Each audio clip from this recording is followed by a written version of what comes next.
마태복음 23장은 서기관과 바리새인들을 꾸짖는 장면으로 시작됩니다. 앞선 장들에서 사람들이 계속 질문을 던졌다면 이제는 더 이상 질문이 이어지지 않습니다. 대신 예수님께서 직접 말씀하시며 지금까지 쌓여온 모습이 무엇이었는지를 하나씩 짚어가시는 장면으로 이어집니다. 겉으로는 하나님을 섬기는 자리처럼 보이지만 그 모습이 실제로 어떻게 나타나고 있었는지, 그리고 그 안에서 어떤 일이 벌어지고 있었는지를 따라가게 됩니다. 마태복음 23장을 요약하겠습니다. 예수님께서는 무리와 제자들에게 말씀하시며 시작하십니다. 서기관들과 바리새인들이 모세의 자리에 앉아 있으니 그들이 말하는 것은 행하되 그들의 행위는 따르지 말라고 하십니다. 그들은 무거운 짐을 사람들에게 지우면서도 자신들은 움직이지 않고 모든 행동을 사람에게 보이기 위해 행하며 높은 자리와 인사받는 것을 좋아하는 모습으로 이어집니다. 제자들에게는 서로 높아지려 하지 말고 낮아지는 자가 되라고 하시며 다른 모습을 말씀하십니다. 이후 예수님께서는 화 있을진저라는 말씀으로 이어가십니다. 천국 문을 닫고 들어가려는 사람을 막으며 여러 곳을 다니면서 사람을 얻지만 더 무거운 상태로 이끄는 모습이 이어집니다. 맹세에 대해 말하면서 기준을 다르게 적용하는 모습이 나오고 11조는 철저히 지키면서도 더 중요한 부분은 지나치는 모습이 이어집니다. 잔과 대접의 겉은 깨끗하게 하지만 안은 다른 상태로 남겨두는 모습, 겉은 깨끗하게 보이지만 안은 다른 상태인 무덤의 비유가 이어집니다. 또 선지자들의 무덤을 꾸미면서도 같은 흐름 안에 서 있는 모습이 계속 이어집니다. 마지막으로 예수님께서는 예루살렘을 향해 말씀하십니다. 여러 번 모으려 했지만 받아들이지 않았던 모습, 그리고 그 결과로 남겨지게 될 상태를 말씀하시며 장면이 마무리됩니다. 마태복음 23장을 살펴보도록 하겠습니다. 예수님께서 무리와 제자들에게 말씀하십니다. 서기관들과 바리새인들이 모세의 자리에 앉았으니 무엇이든지 저희의 말하는 바는 행하고 지키되 그들의 행위는 본받지 말라. 저희는 말만 하고 행하지 아니하며 그들은 율법을 가르치고 해석하는 위치에 서 있으며 백성에게 하나님의 말씀을 전달하고 삶의 옳고 그름을 판단하는 역할을 맡고 있습니다. 그 자리는 사람들에게 하나님의 뜻을 전달하는 기준처럼 받아들여지는 위치이기 때문에 사람들은 자연스럽게 그들의 말을 따라 삶의 방향을 형성하게 됩니다. 하지만 예수님께서는 그들의 말을 그대로 받아들이는 것과 그들의 삶을 따라가는 것을 분리해서 보게 하십니다. 말 자체는 율법에서 나온 것이기 때문에 사람들에게 전달될 수 있지만 그 말이 실제 삶에서는 그대로 사라지지 않는 모습이 함께 드러나기 때문입니다. 그래서 사람들은 말은 듣고 따르지만 그 말을 전한 사람들의 삶까지 그대로 따라가야 하는 것은 아니라는 점이 드러나게 됩니다. 예수님께서 이어서 말씀하십니다. 저희는 무거운 짐을 묶어 사람의 어깨에 지우되 자기는 이것을 한 손가락으로도 움직이려 하지 아니하며, 여기서 말하는 짐은 단순한 생활의 부담이 아니라 율법을 해석하는 과정에서 계속 추가된 요구와 규정들을 의미한다고 볼 수 있습니다. 하나님의 뜻을 더 정확히 지키려는 이유로 말씀이 세분화되면서 실제 삶에서는 감당하기 어려운 무게로 사람들에게 적용됩니다. 본래는 하나님께 더 가까이 가도록 돕는 방향이어야 하지만 현실에서는 사람의 삶 위에 또 다른 무게로 쌓이게 됩니다. 그리고 그 무게를 만들어 적용하는 이들은 정작 자신들은 그 안에서 살아가려 하지 않는 모습을 보입니다. 사람에게는 그대로 적용하면서도 자기 자신은 그 기준 안으로 들어가지 않는 방식입니다. 그래서 겉으로는 하나님의 질서를 세우는 것처럼 보이지만 실제로는 그 질서가 사람을 살리는 방향이 아니라 짓누르는 방향으로 흘러가게 됩니다. 예수님께서 이 말씀을 통해 드러내시는 것은 기준은 점점 더 세밀해지고 무거워지지만 그것을 실제로 살아내는 자리는 자신들에게는 적용되지 않는 모습입니다. 예수님께서 말씀하십니다. 저희 모든 행위를 사람에게 보이고자 하나니 이들의 행동은 하나님 앞에서 드러나는 방향이 아니라 사람의 시선을 향해 움직이고 있습니다. 겉으로 보이는 모습이 점점 중요해지면서 행동의 기준도 하나님 앞이 아니라 사람에게 어떻게 보이는가로 바뀌어 갑니다. 예수님께서는 이어서 그 모습을 구체적으로 말씀하십니다. 경문을 넓게 하며 옷수를 길게 하며, 여기서 경문은 말씀을 기억하기 위해 몸에 붙이는 작은 상징물이지만 점점 더 크게 만들어 눈에 띄게 드러내는 방식으로 변해갑니다. 옷술 역시 하나님의 말씀을 기억하도록 옷에 달아둔 표시였지만 그 의미보다 길이와 형태가 강조되면서 외적인 표시로 바뀌어 갑니다. 겉으로 드러나는 표시를 통해 자신의 경건함을 드러내는 방식입니다.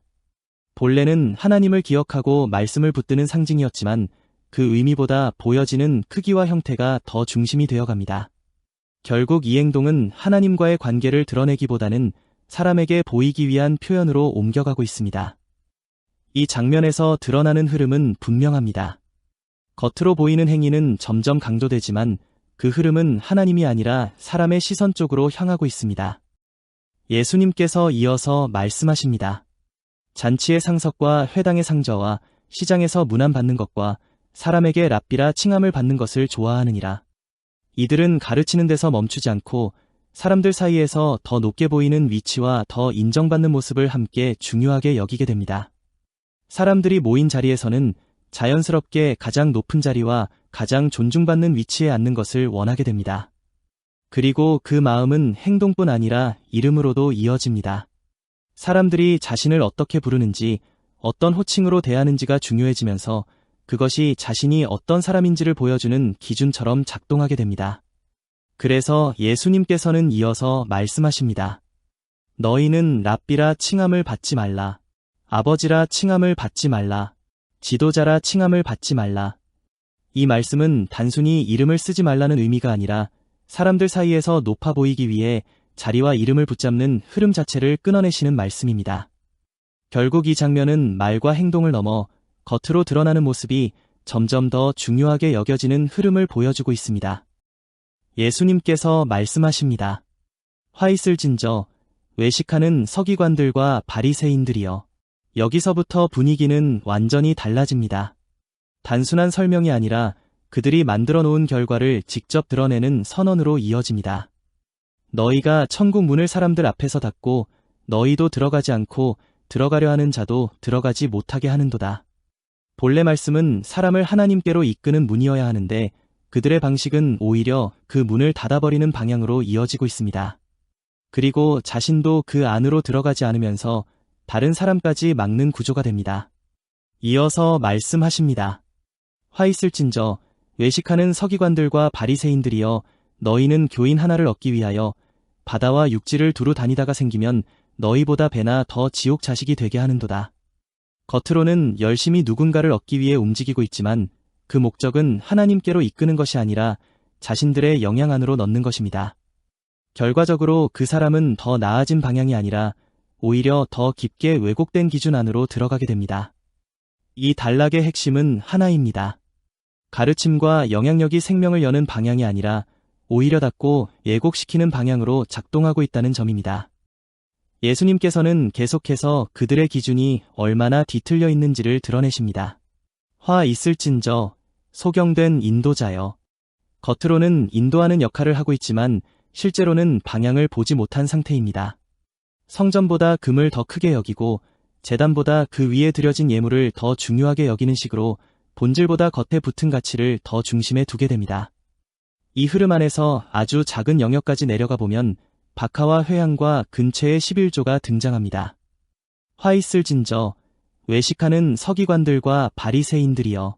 너희가 박하와 회양과 근처의 11조는 들이대. 여기서 박하와 회양과 근처는 아주 작은 생활 단위까지 정확하게 나누어 지키는 모습이 드러납니다. 그러나 그 안에서 더 중요한 방향은 함께 움직이지 못하고 있습니다. 작은 것은 정확하게 지키고 있지만 그것을 향하게 했던 진정한 의미는 놓쳐진 상태입니다. 율법에 더 중한 바 의와 인과신은 버렸도다. 그래서 예수님은 단순히 행위를 지적하는 것이 아니라 그 안에서 사라진 방향을 드러내십니다. 작은 것은 남아있지만 중심을 이루던 의미는 빠져있는 모습입니다. 이어 예수님은 그들의 삶을 더 직접적으로 드러내십니다. 화 있을진저 외식하는 서기관들과 바리새인들이여. 겉은 깨끗하되 안에는 탐욕과 방탕으로 가득하도다. 겉으로는 정결하게 보이지만 내부는 전혀 다른 상태입니다. 외형과 내부가 분리되어 있습니다. 또 이렇게 말씀하십니다. 화 있을진저 외식하는 서기관들과 바리새인들이여. 너희는 선지자들의 무덤을 꾸미되. 겉으로는 옛 선지자들을 존중하고 기리는 모습이지만 실제로는 그 선지자들을 거부하고 해쳤던 사람들과 같은 흐름을 반복하고 있습니다. 기억하는 말과 실제 행동이 서로 맞지 않는 상태를 보여줍니다. 결국 예수님은 예루살렘을 향해 탄식하십니다. 암탉이 제 새끼를 날개 아래 모음같이 내가 너희 자녀를 모으려 한 일이 몇 번이더냐. 모으려는 뜻이 있었지만 받아들이지 않았고 그래서 마지막에는 이렇게 선언하십니다. 보라 너희 집이 황폐하여 버려진 바 되리라. 마태복음 23장은 처음부터 끝까지 하나의 흐름으로 이어집니다. 겉으로는 말씀을 다루고 있지만 실제로는 말씀과 삶이 분리된 상태가 결국 어떤 결과로 이어지는지를 끝까지 드러내는 장면입니다. 그래서 예수님께서는 단순히 한두 가지 행동을 지적하시는 것이 아니라 전체를 드러내고 계십니다. 말은 분명히 하나님의 말씀을 말하고 있지만 그 말이 실제 삶으로 이어지지 않을 때 어떤 일이 일어나는지 그리고 그 상태가 시간이 지나면서 어떤 방향으로 굳어지는지를 보여주고 있습니다. 처음에는 말과 행함의 차이로 시작되지만 그 차이는 점점 커지면서 사람들에게는 더 무거운 기준으로 작동하고 정작 그것을 말하는 사람들은 그 기준 밖에 서 있게 됩니다. 결국 중심이 사람에게로 이동하는 모습을 보여줍니다. 하나님 앞에서의 삶이 기준이 아니라 사람 앞에서의 모습이 기준이 되어버리고 그 결과는 겉으로는 경건하지만 안에서는 전혀 다른 흐름이 자리 잡는 상태로 이어집니다.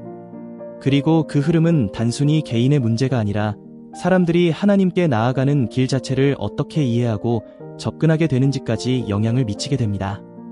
그래서 이 장은 단순한 책망이 아니라 말씀이 살아있는 자리와 말씀이 실제 삶으로 이어지지 않는 자리 사이에서 무엇이 벌어지는가를 끝까지 드러내는 모습을 보여줍니다. 겉으로 보이는 형태와 실제 안에서 움직이는 방향이 다를 때 그 차이는 결국 드러날 수밖에 없고 그 드러남이 이 장 전체를 통해 단계적으로 펼쳐지는 모습을 보여줍니다. 그리고 이 흐름은 여기서 끝나는 것이 아니라 이후 다른 장면 속에서 또 다른 모습으로 이어지게 됩니다.